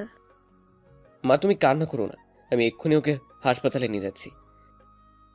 বাবা, তাই কর, আমার মেয়েটাকে তুই বাঁচা। তারপর আমি ঋতুকে কোলে তুলে নিয়ে গাড়িতে বসালাম আর নিজে গাড়ি চালিয়ে ঋতুকে হাসপাতালে ভর্তি করে দিলাম। কিছুক্ষণের মধ্যে আবিদার মাহিও চলে আসলো। আমি ওদের দেখে জড়িয়ে ধরে কান্না শুরু করে দিলাম। ওরা আমাকে সান্ত্বনা দিতে থাকে আর বলতে থাকে, সব ঠিক হয়ে যাবে, চিন্তা করিস না, ঋতুর কিচ্ছু হবে না। কয়েক ঘন্টা পর ডাক্তার বেরিয়ে আসলো আর বলল, রোগীর আত্মীয় স্বজন কে আছে? কাছে গিয়ে বললাম, আমার কি হয়েছে বলুন। দেখুন, রোগীর অনেক রক্ত বের হয়ে গেছে, তাই এখনই বি পজিটিভ রক্ত লাগবে। তখনই আবিদ বলে উঠল, স্যার, আমার রক্ত বি পজিটিভ, আমি রক্ত দেব। ওকে, তাহলে আসেন আমার সাথে। চলেন। তারপর আবিদ আমাকে বলল, এই, আমি রক্ত দিতে যাচ্ছি, দেখবি ভাবি একদম ঠিক হয়ে যাবে। আর তুই কিন্তু একদম কান্নাকাটি করবি না, বলে দিলাম। তারপর আমি আবিদকে জড়িয়ে ধরে কান্না কান্না করতে লাগলাম। তখনই আবিদ বলে উঠল, কান্না করতে মানা করলাম না তোকে? সরি, আর কান্না করব না। এই তো গুড বয়। মাহি, আরাফাতকে দেখে রাখিস, আর কান্না করলে শুধু আমাকে বলবি, তারপর দেখবি আমি এসে কি করি। ঠিক আছে। আসলে সত্যিকারের বন্ধুরা এমনই হয়, বন্ধুর জন্য মনে হয় জীবন দিতেও দ্বিধা করবে না। আমি দোয়া করি আল্লাহর কাছে। তারপর আবিদ চলে গেল। কয়েক ঘন্টা পর ডাক্তার বেরিয়ে এলো, সাথে আবিদও এলো। এসে আবিদ বলল, বলছিলাম না ভাবির কিছু হবে না। গিয়ে আবিদকে জড়িয়ে ধরলাম আর বললাম, সত্যি আজকে তুই না থাকলে কি যে হতো, থ্যাঙ্কস রে দোস্ত। আবিদ আমাকে ধাক্কা দিয়ে সরিয়ে দিল। আমি তো অবাক। তারপর সে মাহিকে বলল, মাহি দেখ তো, এই কি আমাদের আরাফাত, যে বন্ধু হয়ে বন্ধুকে থ্যাঙ্কস দেয়? ওর সাথে কথা নাই, চল। বলে চলে যেতে লাগলো। আমি বুঝতে পেরে আটকাইলাম আর তাদের সামনে গিয়ে কান ধরলাম আর বললাম, সরি। না না, কি বলতেছি, বন্ধুদের তো নো সরি নো থ্যাঙ্কস। এবার তাহলে বুঝেছিস? বলেই ওরা দুইজন আমাকে জড়িয়ে ধরলো। তখন ডাক্তার বলল, আপনার 3 বন্ধু নয়, মনে হচ্ছে এক এক ভাই। দোয়া করি আপনাদের বন্ধুত্ব যেন সারা জীবন এরকমই থাকে। Thanks doctor. হুম। ডাক্তার, ঋতু কেমন আছে? এখন অবশ্য ঘুমিয়ে আছে, ঘুমের ঔষধ দিছি তো। ও, তো ঘুম ভাঙবে কখন? এই কিছুক্ষণের মধ্যেই। বলে ডাক্তার চলে গেল। এরই মধ্যে মা চলে আসলো। আসলে ওই সময় মাকে সাথে করে আনিনি। তারপর মা এসে বলল, আরাফাত, আমাদের ঋতু এখন কেমন আছে? মা এখন ভালো আছে। এরই মধ্যে ঋতুর বাবা মা, মানে আমার শ্বশুর শাশুড়ি থুকু, এখনো তো হয়নি, মানে আমার ফুপ্পা ফুপ্পি চলে এসছে। এসেই বলতেছে ঋতু কোথায় আর কেমন আছে। আমি বললাম, আপনাদেরকে জানানো ঋতুর ব্যাপারে। আমি বলেছি। ও, ভিতরে আছে আর ভালো আছে, ঘুমিয়ে আছে। এরই মধ্যে আব্বুও চলে আসছে। তক্ষুনি একজন নার্স এসে বলল, রোগীর ঘুম ভেঙেছে। এটা শুনে সবাই মিলে ঋতুর কাছে গেল, শুধু আমি, আবিদার মাহি ছাড়া। তারপর মা এসে বলল, ঋতু ডাকতেছে আমাকে। আবিদার মাহি বলল, যা ভিতরে যা। তারপর আমি ভিতরে গেলাম। সবাই বের হয়ে আসলো। তখন ঋতু বলল, কেন এসেছিস তুই এখানে? তুই না বলেছিলি আমার মুখ দেখতে চাস না? তখন আমি ঋতুর কাছে গেলাম আর সাথে সাথে ঠাস করে একটা থাপ্পড় দিলাম। তুই আমাকে মারলি? তখন আমি ঋতুর মাথার কাছে গিয়ে বসলাম আর বললাম, মারলাম। আমার বউকে আমি মারবো না তো কে মারবে শুনি? আমার মুখে বউ ডাক শুনে ঋতু আমাকে জড়িয়ে ধরে কান্না করে দিল। আমিও তাকে জড়িয়ে ধরলাম। ভালোই যখন বাসো, তাহলে কালকে ওর বলেছিলে কেন? প্লিজ বাদ দাও, তখন আমার মাথা ঠিক ছিল না। আর হ্যাঁ, ওটার জন্য সরি। না, শুধু সরি বললে চলবে না। তো কাছে আসো বলতেছি। আমি আমার মুখ ঋতুর মুখের সামনে নিয়ে গেলাম, আর সাথে সাথে সে 4 ঠোঁট এক করে দিল। আমিও কম কি, এরকম সুযোগ কি কেউ ছাড়ে? আমি ওর সাথে সমান রেসপন্স দিতে লাগলাম। এরকম করে কতক্ষণ ছিলাম জানি না। হঠাৎ মাহি আর আবিদ এসে বলল, এসব রোমান্স বাড়িতে গিয়ে করিস, এখন করতে হবে না। ওদের কথা শুনে আমরা একে অপরকে ছেড়ে দিলাম। থাক, আর কিছু বলতে হবে না, সবই দেখছি। ওই শালা, দেখছছি যখন তখন আর একটু দেখতি, ডাক দিলি কেন? আহারে, শালা শখের প্রেমে আমরা সমস্যা করলাম। আমার বিয়ে তো কালকে পরের দিন, ওখানে গিয়ে না হয় বাকিটা সেরে নিস। তোর বিয়ে মানে কার সাথে? আর এখন বলতেছিস কেন? সকালে বলার জন্য তোর বাসায় আসছিলাম, আর তোর মা যা বললো শুনেই তো এখানে আসলাম বলার জন্য। যাই হোক, বাদ দে। আমিও কিন্তু যাব মাহি ভাইয়া। ভাবি, অবশ্যই যাবেন, তাই জন্যই তো আপনাদের দুজনকে নিতে আসলাম, মার্কেটে যাব। শোন, আমি যাচ্ছি, কিন্তু ঋতুকে না, ওর শরীর খারাপ, ও বাসায় থাক। না, আমিও যাব। কিন্তু কোনো কিন্তু না, আমি যাব আর মেঘলাকে নিজের হাতে সব পছন্দ করে কিনে দেব। যথাজ্ঞা মহারানী, এখন অন্তত বাড়িতে যাই। কিন্তু আমি যাব কি করে? কেন, পায়ে হেঁটে? না প্লিজ, কোলে করে নিয়ে যাও না। এখানে সবাই দেখলে কি ভাববে? কিছু ভাববে না। মাহি, আবিদ ভাইয়া আপনার কিছু বলেন না? ঠিক ঠিক, ভাবি অসুস্থ, নে কোলে নে। তোদের আর পাম দিতে হবে না, চুপ থাক। তারপর ঋতুকে কোলে করে নিয়ে আসলাম। সবাই হা করে দেখছিল। তারপর বাড়িতে এসে ওকে ঘরে নিয়ে যেয়ে শুইয়ে দিলাম। তারপর মা এসে ওকে খাইয়ে দিয়ে রেস্ট নিতে বলল, আর আমি ফ্রেশ হতে গেলাম। তারপর দুপুরে খেয়ে নিলাম। তারপর উঠে ঋতুর রুমে গেলাম, দেখলাম ঘুমিয়ে আছে। তারপর ওর কাছে গেলাম, কপালে একটা কিস দিলাম আর বললাম, আসলেই পাগলি, আমার জন্য কি না করতে পারে। তখন হঠাৎ সে বলে উঠল, সব করতে পারি। তুমি ঘুমাওনি? না, কেন? এমনি। একটু পর মাহির ফোন আসলো, বলল রেডি হয়ে বিগ বাজার মলে চলে আসতে। তারপর ফোন কেটে দিয়ে আমি রেডি হয়ে চলে আসলাম। তারপর বিয়ের মার্কেট করছিলাম আর আমি ঋতুর সাথে দুষ্টুমি করছিলাম। এভাবে সব কেনাকাটা শেষ করে বাসায় চলে আসলাম, ওরাও চলে গেল। তারপর রুমে এসে ওয়াশরুমে চলে গেলাম ফ্রেশ হতে। বাইরে বের হয়ে এসে দেখি ঋতু আমার বিছানায় বসে আছে। তখন আমি বললাম, কি ব্যাপার মিস, তুমি আমার ঘরে কি মনে করে? কেন, আসতে পারি না নাকি? আসতে পারবে না কেন? অবশ্যই পারবে। তো এখন কেন এসেছো তাই বলো। আমি খেতে যেতে বললো, তাই তোমাকে ডাকতে এসেছি। আচ্ছা, তাই নাকি? তাই চলো এখন। বলে ঋতু যেই না চলে যেতে লাগলো, অমনি আমি পেছন থেকে ওর হাত ধরলাম আর নিজের কাছে নিয়ে আসলাম। এসে পেছন থেকে জড়িয়ে ধরলাম আর ওর ঘাড়ের উপর মুখ রেখে বললাম, মিস, আসছো তোমার ইচ্ছেতে, যাবেও কি তোমার ইচ্ছেতে? একটু আদর না দিলে? দেখো, এখন কিছু করবে না, আর হবেও না। কেউ এসে পড়বে, ছাড়ো। না, আমি কিছু শুনতে চাই না, বলে ওকে আমার দিকে ঘোরালাম। তখন ঋতু বলল, দেখো, ভালো হবে না কিন্তু।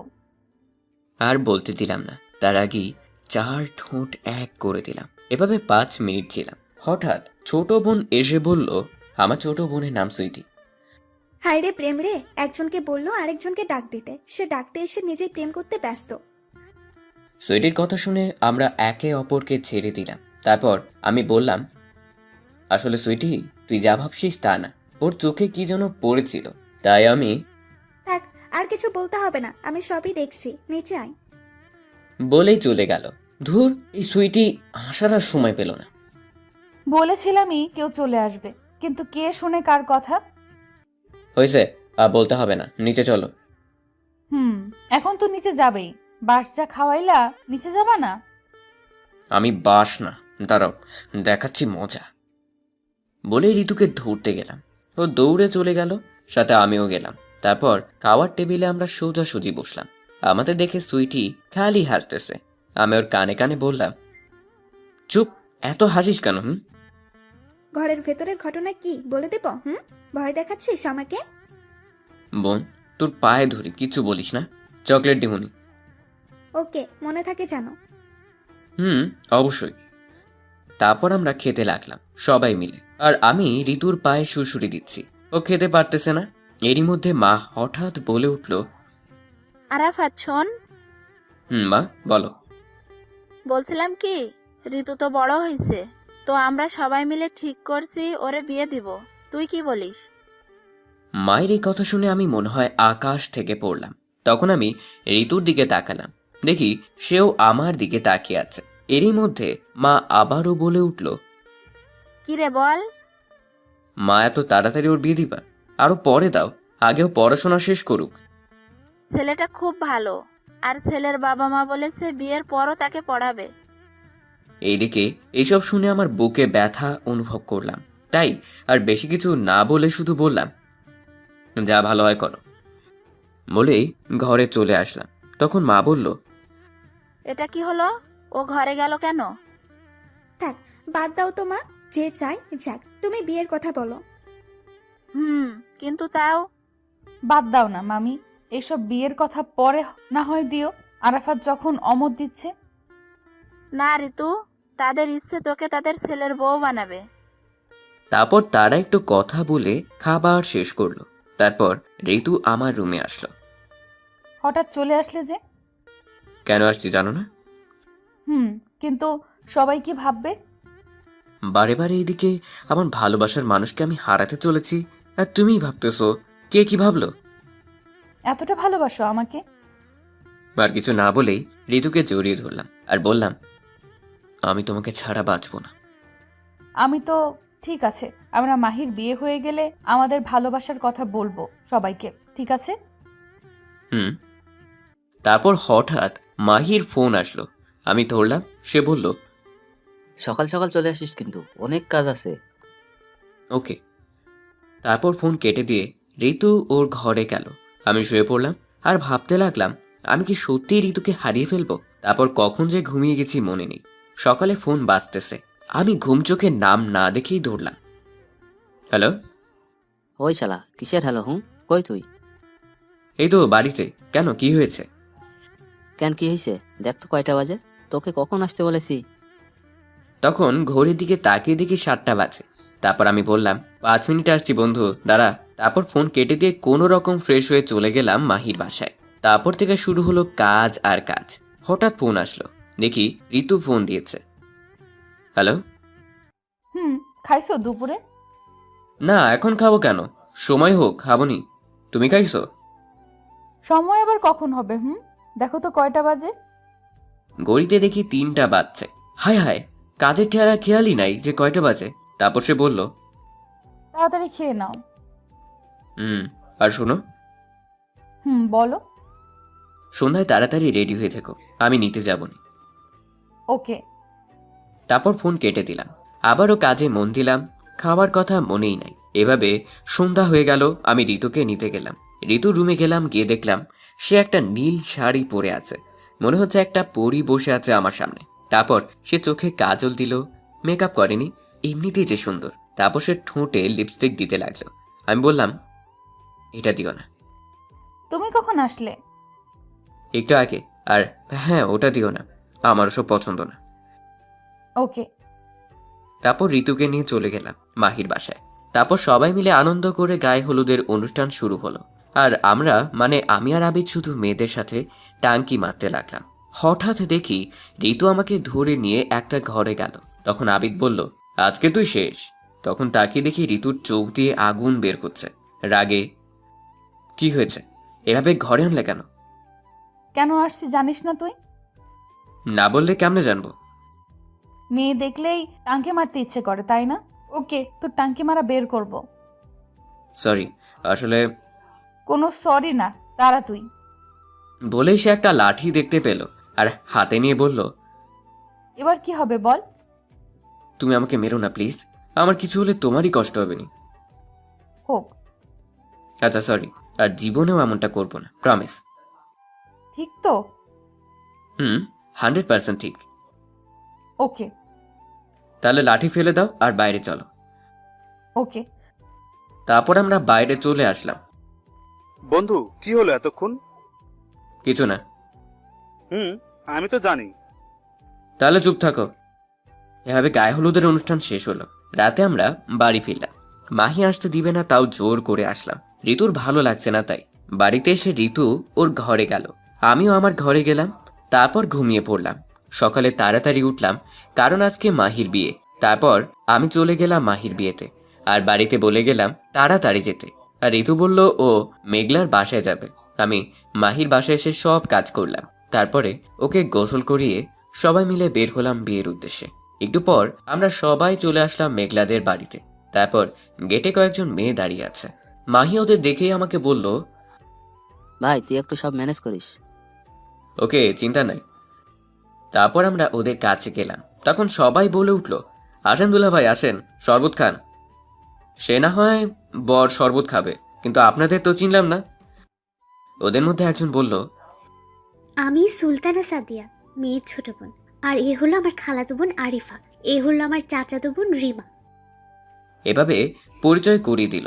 তখন আমি বললাম, আচ্ছা, তার মানে আপনারা আমার বেআইন, তাই তো? তখন আবিদ আমার কানে কানে বলল, বন্ধু, সাদিয়া কিন্তু আমার, ওকে কিছু বলিস নাই। আমি তো অবাক। আবিদ এসে আমার বেআইনকে ওর বলে চালিয়ে দিল। ওকে, তারপর বলল ওরা সবাই যে শরবত খান। না, আমরা এসব খাই না। তাই তাহলে 5,000 টাকা দেন, খেতে হবে না। আমরা 1 টাকাও দিব না। না দিলে ভেতরেও যেতে দেব না। সমস্যা নাই, তোমাদের মেয়েই বসে আছে আমার বন্ধুকে বিয়ে করার জন্য। আমরা না হয় ফিরেই যাই। মাহি চল, বলে যেতে লাগলাম। মাহি তো হা হয়ে সব দেখছে। হঠাৎ ঋতু বলে উঠল, তোমরা আরাফাতের সাথে পারবে না, ও একটা বদমাইশের হাড্ডি, তার চেয়ে ভেতরে যেতে দাও। এই তো, ঋতু আমাকে চিনে মনেই নাই। তারপর ওরা রাগে ফুঁসতে লাগলো আর আমরা ভিতরে গেলাম। তারপর বিয়েটা হয়ে গেল। তারপর আমরা বউ নিয়ে বাসায় চলে আসলাম। সবাই তো বউ দেখার জন্য চলে আসলো। তারপর ভাবিরা মেঘলাকে ঘরে নিয়ে গেল। আর এদিকে আমরা, মানে আমি আর আবিদ মাহিকে নিয়ে ছাদে চলে গেলাম। আর এভাবে গল্প করতে লাগলাম।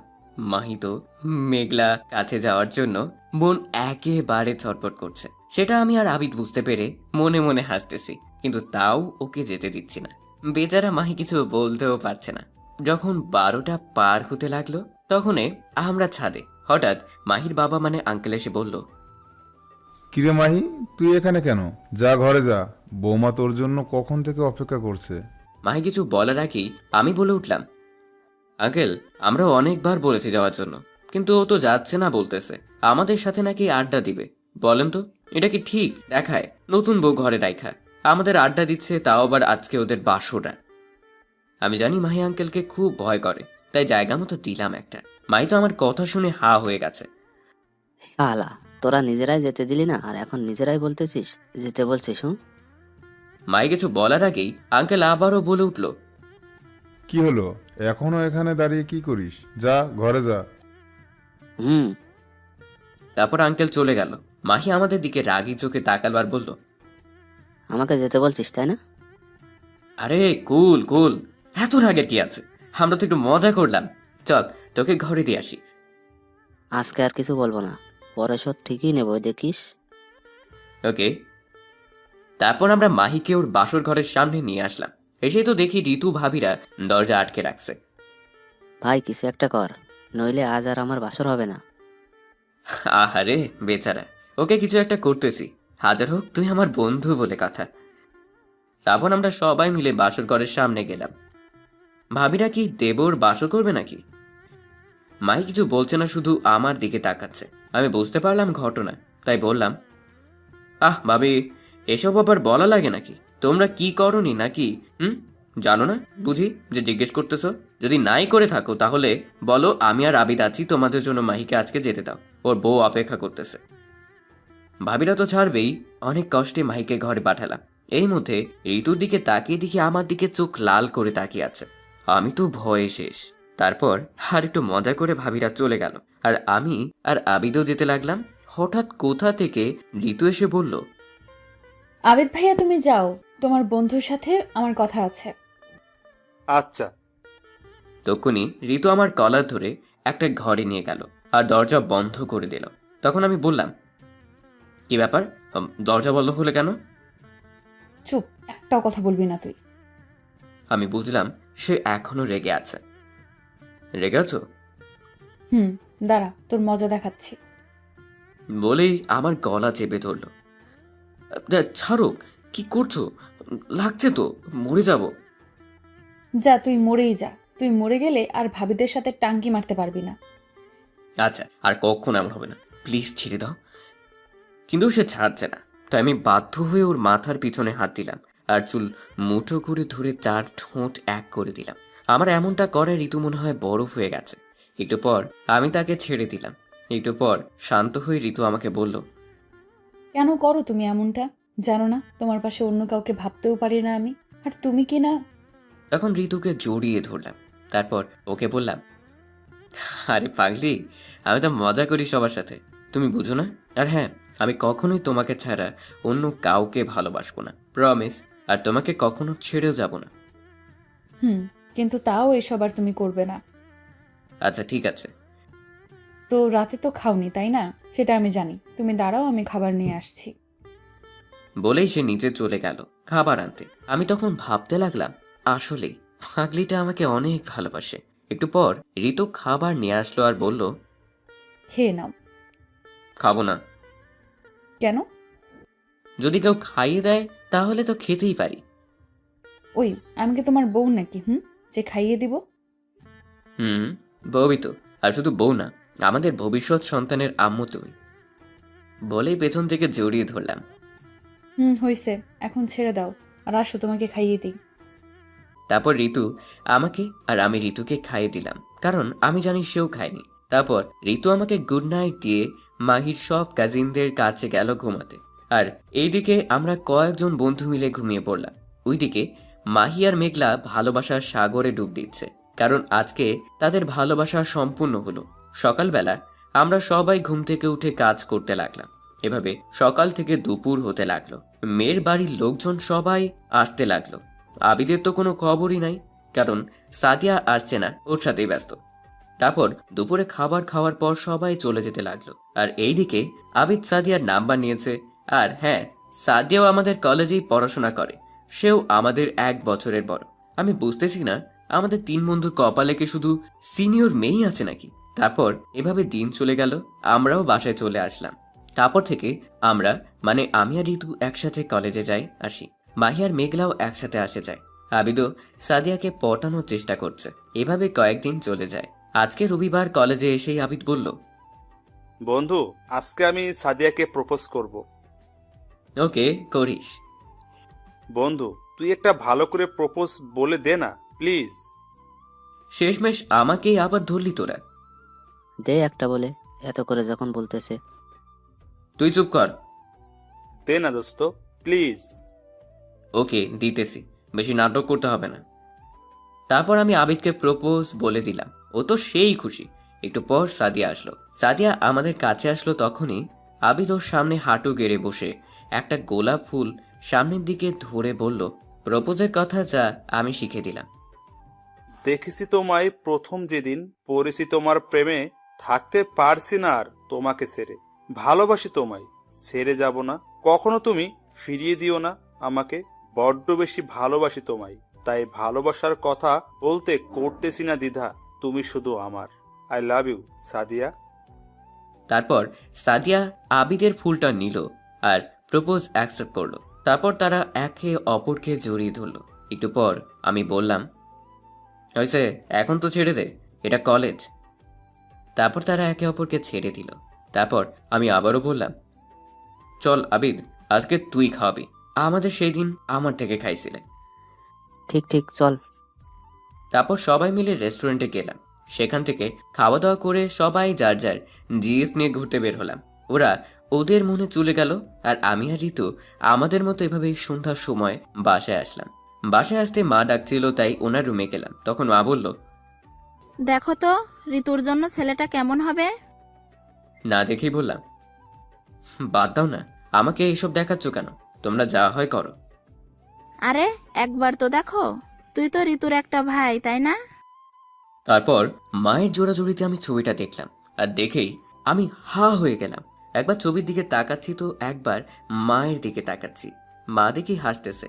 তখন মা বলল, কি ভেবেছিস আমরা কিছু বুঝি না? আর সুইটি আমাদের সবই বলেছে। আরে গাধা, তুই না বললেই কি, আমরা তোর সাথেই ঋতুর বিয়ে দিতাম, আর সেজন্যই তো ঋতুকে আমাদের এখানে আনছি। কি? হুম। মা সেটা ঠিক আছে, কিন্তু ঋতুকে এসব বলবে না, ওকে? কেন? সারপ্রাইজ দিব। ওকে। আমি আর কিছু না বলে ঘরে চলে আসলাম। এসে ফ্রেশ হয়ে ঋতুর রুমে গেলাম। দেখলাম ও মাত্র ফ্রেশ হয়ে এসে আয়নার সামনে বসে আছে। আমি চুপি চুপি ওর কাছে গেলাম আর পেছন থেকে ওকে জড়িয়ে ধরলাম। আর ও কেঁপে উঠল আর বলল, কে কে? আমি তোমার পিচ্চি হবু বর গো। ভয় পাইছো নাকি? ভয় পাবো না কেন? এভাবে হুট করে কেউ জড়িয়ে ধরে? সরি, কিন্তু কি করব বলো, তোমাকে দেখলে নিজেকে যে সামলাতে পারি না। তাই তো মশাই, আমাকে যদি পেতে চাও তো শাশুড়ি মা তো মামিকে আমাদের ভালোবাসার কথা বলতে হবে না। না থাক, বলবো না মাকে। কেন? বলে আর কি হবে বলো, বিয়ে তো আর দিবে না। তার চেয়ে বরং তোমার যার সাথে বিয়ে দিতে চায় তাকেই বিয়ে করো, সুখে থাকবে। তুমি এসব বলতেছো? কেন? তুমি জানো না আমি তোমাকে কত ভালোবাসি, আর তুমিই কি না ভালো। তুমি চাও তো সবাই যাকে বলবে তাকে বিয়ে করি? আচ্ছা তাই হবে। এই বলে ঋতু কান্না করতে করতে চলে যেতে লাগলো। তখন আমি পেছন থেকে ওর হাত ধরলাম আর এক ঝাটকায় নিজের কাছে নিয়ে এসে জড়িয়ে ধরে বললাম, এত সহজে আমার ভালোবাসাকে ছেড়ে দিব নাকি? না, নিতে চাইলেও দিতেই হবে, কারণ তুমি তো এটাই চাও। আমি কি চাই সেটা পরে বলছি, তার আগে এই ফুলটা নাও আর একটা খুশির খবর শোনো। তারপর আমি ওকে ছেড়ে দিয়ে ওর সামনে হাঁটু গেড়ে বসে বললাম, হ্যাপি রোজ ডে আমার পাগলি। আর খুশির খবর হলো মা নিজেই চায় তোমাকে ছেলের বউ করতে। আর এই খাবার টেবিলে আমার কথাই বলেছিল, কিন্তু আমরা বুঝিনি। এটা বলার সাথে সাথে ঋতু আমার হাত থেকে ফুলটা নিল আর আমাকে জড়িয়ে ধরে কান্না শুরু করে দিল। বুঝি না মেয়েরা এত কান্না করে কিভাবে। আমাকে তো পিটাইলেও এক ফোঁটা পানি বের হয় না। তারপর আমি তাকে বললাম, এই পাগলি, কান্না করতেছো কেন?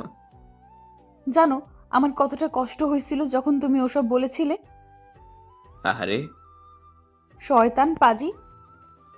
কি করছো? মারছো কেন? লাগছে তো। লাগুক, আমার বর আমি মারবো, আবার আমি তার সেবা করব। তোমার কি? তাই না? তাই। দাঁড়ো, মজা দেখাচ্ছি। বলে ওকে আরো শক্ত করে জড়িয়ে ধরলাম। তখনও বলল, কি করছো? ছাড়ো, ব্যথা পাচ্ছি তো। পাও আমার বউ, আমি বুঝবো। তাই না? আর কিছু বলতে দিলাম না। তার আগেই বুঝতেই তো পারছেন, 5 মিনিট পর ওকে ছেড়ে দিলাম। ও তখন বলল, এভাবে কি কেউ কিস করে? আর একটু হলে তো মরেই যেতাম। মরবে না গো। যাই হোক, শোনো না। বলো। চলো না, আজকে তো রোজ ডে, কোথাও থেকে ঘুরে আসি বিকেলে। ওকে। Thank you. হয়েছে, আর ঢং করতে হবে না। কি বললি? আমি ঢং করতেছি? আমাকে আর পাইকে এক দৌড়ে আম্মুর কাছে চলে আসছি। মা দেখো, শাকচুনি টাকা মারতে আসছে। মারবো না কি করবো? তুই আমাকে ঢং করার কথা কেন বললি? আর এখন আবার শাকচুন্নি বলতেছিস? তোকে তো আজ আমি খেয়েই ফেলবো। এই, এবার থাম তোরা, অনেক ঝগড়া করেছিস। মা তুমি তো জানো আমি কত ভালো ছেলে। জানি তো, এমন ভালো যে মায়ের কাছে ভালোবাসার মানুষের কথা বলতে শরম পাই। মা ভালো হচ্ছে না কিন্তু। ঠিকই বলেছো মা, না মানে মামি। মামি বলতেছিস কেন? মাটাই তো ভালো ছিল। কয়েকদিন পরেই তো তুই আমার ছেলের বউ হবি। ওকে মা। তারপর ঋতু মাকে জড়িয়ে ধরলো আর আমার দিকে তাকালো। আমি তখন ইশারা করে বললাম, আমাকেও একটু জড়িয়ে ধরো। তখন ও হাসতে লাগলো। তাই আমি ঘরে চলে আসলাম, এসেই শুয়ে পড়লাম। তারপর দুপুর হয়ে গেল, আমি উঠে গোসল করলাম। একটু পর রীতি এসে ডেকে গেল খাওয়ার জন্য। তারপর নিচে গেলাম খাবার জন্য। খাবার টেবিলে বসলাম আমি আর আমার সোজা ঋতু। আমার মাথায় একটা শয়তানি বুদ্ধি আসলো। তা আমি টেবিলের নিচ দিয়ে ঋতুর পায়ে সুরসুরি দিতে লাগলাম। সে খেতে পারতেছে না, শুধু চোখ বড় বড় করে আমার দিকে তাকাচ্ছে। আমি দেখেও না দেখার ভান করে আছি। তারপর খেয়ে ঘরে চলে আসলাম, এসেই ঘুমিয়ে গেলাম। এদিকে আবিদ আর সাদিয়া তো সারাক্ষণ ফোনে কথা বলতে ব্যস্ত। হ্যালো জানু। শোনা বলো। কি করো বাবু? বসে আছি। তুমি কি করো? আমিও। খাইছো দুপুরে? তুমি? বিকেলে দেখা করবে। অবশ্যই। ওকে, বিকেলে তাহলে দেখা হচ্ছে। বাই। বাই। বিকেলবেলা। এই আরাফাত, ওঠো না, বেড়াতে যাব, চলো। বলেই ঋতুকে ধরে কাছে নিয়ে এসে শুয়ে দিলাম। এই কি করছো, ছাড়ো, কেউ এসে পড়বে তো। আসুক, তাতে আমার কি। প্লিজ ছাড়ো, বেড়াতে যাব, চলো। আচ্ছা, ঠিক করে চলো। তারপর আমরা রেডি হয়ে বাইরে এসে রিক্সা ডাক দিলাম এবং রিক্সা করে একটা পার্কে গেলাম। ওমা, গিয়ে তো আমরা অবাক যে আবিদ সাদিয়া ওরা বসে প্রেম করতেছে, আর আবিদ সাদিয়ার কোলে মাথা দিয়ে শুয়ে আছে। আমরা ওদের কাছে গেলাম আর আমি বললাম, হায়রে ভালোবাসা, কয়দিন হলো পরিচয় আর এর মধ্যেই এসব। ভাই, তোরা তাড়াতাড়ি বিয়ে করে নে।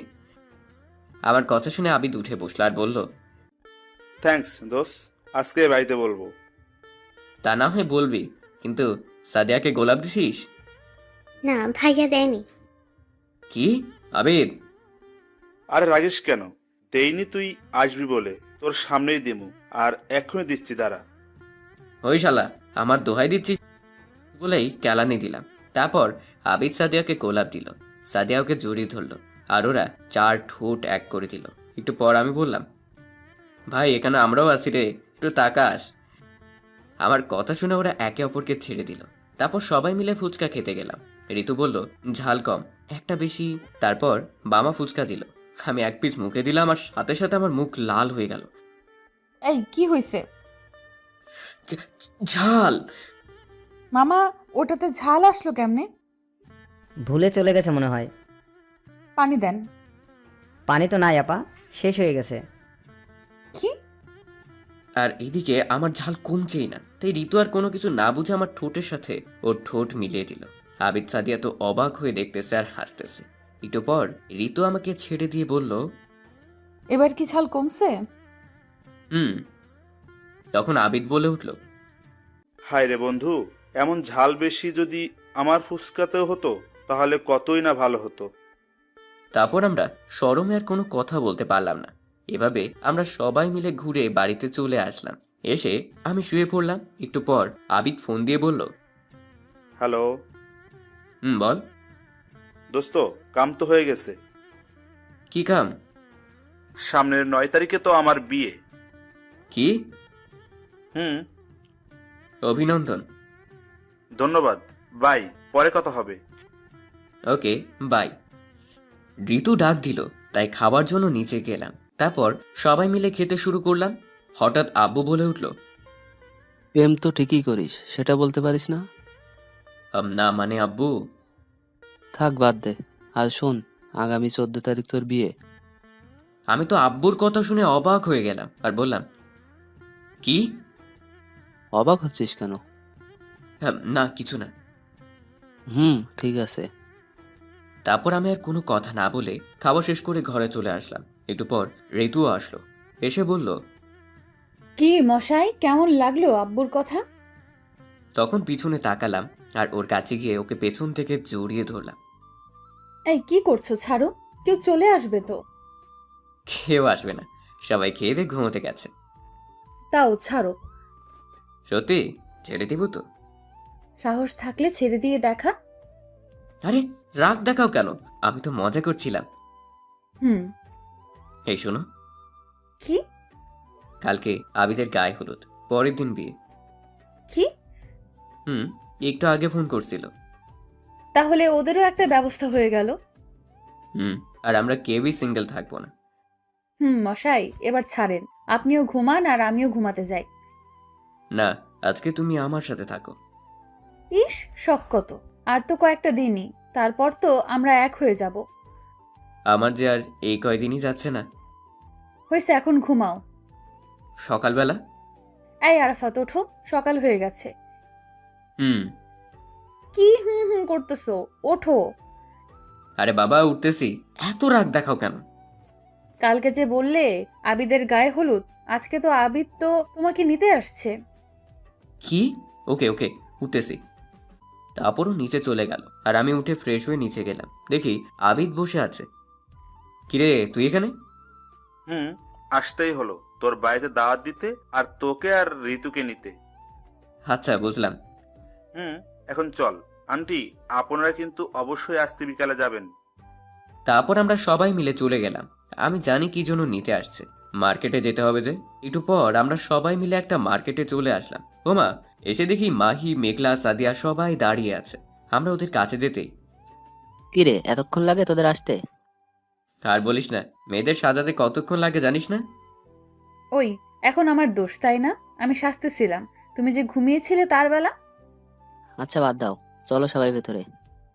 তারপর সবাই মিলে বিয়ের মার্কেট করে বাসায় চলে আসলাম, কারণ বিকেলে আবার গায়ে হলুদ। তারপর বাসায় আসার সময় বলে আসলাম 14 তারিখ আমার আর ঋতুর বিয়ে। সবাই অভিনন্দন জানালো। তারপর বাসায় চলে আসলাম। বাসায় এসে গোসল করে খাওয়া দাওয়া করলাম। তারপর ঘুমিয়ে গেলাম। আসলে আমার শরীরটা খারাপ লাগতেছে, তাই আর ওর বাড়ির কোনো কাজে গেলাম না। বিকেলে তাড়াতাড়ি করে আমি আর ঋতু ওদের বাড়িতে চলে গেলাম। বাবা মা আজকে নাকি যাবে না। তারপর থেকে আমিও টুকটাক কাজ করতে লাগলাম। এভাবে সন্ধ্যা হয়ে গেল, আর তারপর থেকে গায়ে হলুদের অনুষ্ঠান শেষ হলো। রাতে আমরা আর বাড়িতে আসলাম না। পরের দিন সকালে তাড়াতাড়ি ঘুম থেকে উঠে আমরা সবাই কাজ করতে লাগলাম। তারপর দুপুর প্রায় হয়ে গেল। আমরা বর নিয়ে চলে গেলাম সাদিয়াদের বাসায়। তারপর বিয়েটা হয়ে গেল, সবাই বউ নিয়ে চলে আসলাম। রাতে আমি আর মাহি মিলে অনেকক্ষণ আবিদের সাথে মজা করে বাসর ঘরের কাছে আসলাম। এসে দেখি ভাবিরা দাঁড়িয়ে আছে। তারপর তাদের কোনো মতে বুঝিয়ে আবিদকে ঘরে ঢুকিয়ে দিলাম। তারপর কি হলো আবিদ আর সাদিয়া জানবে, কারণ আমি তো ভিতরে যাইনি, তাই বলতে পারবো না। শুধু এতটুকু জানি ওরা সুখের সাগরে ভাসতেছে। এভাবে কয়েকদিন চলে, আর 2 দিন পর আমার বিয়ে ভাবতেই আমার কেমন জানি লাগতেছে। তারপর আমি মাহি আর আবিদের বাসায় চলে গেলাম। তারপর ওদের বাসায় সবাইকে দাওয়াত দিতে ওদের নিয়ে চলে আসলাম মার্কেটে। সাথে ঋতু, সাদিয়া, মেঘলাও ছিল। তারপর সবাই মিলে মার্কেট শেষ করে বাসায় চলে আসলাম। ওদের বললাম কালকে তাড়াতাড়ি চলে আসতে, কারণ বিকেল আমার গায়ে হলুদ। বাসায় আসতে আসতে বিকেল হয়ে গেল, তাই এসে গোসল করে খাওয়া দাওয়া করে ঘুমিয়ে পড়লাম। রাতে ঋতু ডাকলো খাওয়ার জন্য, তাই ঘুম থেকে উঠে নিচে গেলাম খাওয়ার জন্য। তারপর আমি রুমে আসলাম, জানি ঋতু আসবেই, তাই দরজার পিছনে লোকালাম। ঠিক একটু পর ঋতু আসলো ঘরে। যেই না সে ঘরের ভিতর পা দিয়েছে, আমি পেছন থেকে দরজা বন্ধ করে দিছি। ওরও সেই ভয় পাইছে আর বলতেছে, এই কি করতেছো? দরজা বন্ধ করলে কেন? দরজা খুলে দাও। চুপ, কোনো কথা নয়। তারপর আমি আস্তে আস্তে তার কাছে যেতে লাগলাম। সে পেছাতে লাগলো। একসময় সে খাটে পড়ে গেল। আমিও ওর উপর শুয়ে পড়লাম আর বললাম, এবার কোথায় যাবে? দেখো প্লিজ এমনটা করো না, আর তো একদিন। ভয় পাইছো নাকি? ধুর পাগলি, আমি তো মজা করছিলাম। ভয় পাবো না? এরকম মজা কেউ করে? আচ্ছা সরি। তাড়াতাড়ি ঘুমিয়ে পড়ো। বলেও চলে গেল আর আমি ঘুমিয়ে পড়লাম। পরের দিন সকালে ঋতু এসে আমাকে ডাক দিল। আমি ঘুম থেকে উঠে ফ্রেশ হয়ে নিচে গিয়ে দেখি বাড়িটা সুন্দর করে সাজানো হয়েছে। মাহি আর আবিদকে দেখলাম খুব কাজ করতেছে। আমার তো কোনো কাজ নাই। এভাবে সন্ধ্যা হয়ে গেল আর গায়ে হলুদের অনুষ্ঠান শুরু হলো। আমরা সবাই খুব মজা করলাম। রাতে আমি আর ঋতু, আবিদা, সাদিয়া, মাহি আর মেঘলা সবাই মিলে খুব নাচ করলাম। আসলে এই তো আমাদের এখানে থাকছে, তো তাই এখান থেকেই বিয়েটা হচ্ছে। তারপর সবাই যার যার মতো করে ঘুমিয়ে পড়লাম। পরদিন সকালে তাড়াতাড়ি ঘুম থেকে উঠলাম, কারণ আজকে আমার বিয়ে। তারপর ফ্রেশ হয়ে ঋতুর রুমে গেলাম। দেখলাম কয়েকজন মিলে ঋতুর সাথে মজা করছে। আমাকে দেখে একজন বলল, আরে দুলাভাই যে আসেন, বউকে ছাড়া মন ছটফট করছিল বুঝি। বাকিরাও হাসতে লাগলো। কোনো কথা বললাম না, সোজা নিচে চলে আসলাম। তারপর দুপুর হয়ে গেল, আমাদের বিয়েটাও হয়ে গেল। এখন শুধু ভাবতেছি রাত কখন হবে। তারপর রাত হয়ে গেল, কিন্তু মাহি আর আবিদ আমাকে নিয়ে ছাদে গেল। বলতেছে চল আড্ডা দিব। আমি আগেই জানতাম এরা এমনই করবে, কারণ আমিও যে ওদের সাথে এমনটা করেছি। রাত 1টা বাজবে এমন সময় আব্বু আসলো। এসে বলল, কিরে, ঘরে বউ রেখে এখানে কি করিস? যা ঘরে যা। আঙ্কেল, অনেকক্ষণ থেকে আমরাও বলছি, শুনছে না। দিল একটা বাস জায়গা মতো।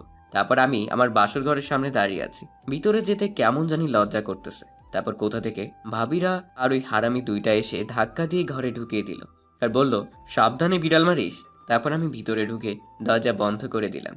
ঋতু এসে আমার পা ধরে সালাম করলো আর বলল, যাও অজু করে আসো, 2 রাকাত নামাজ পড়বো।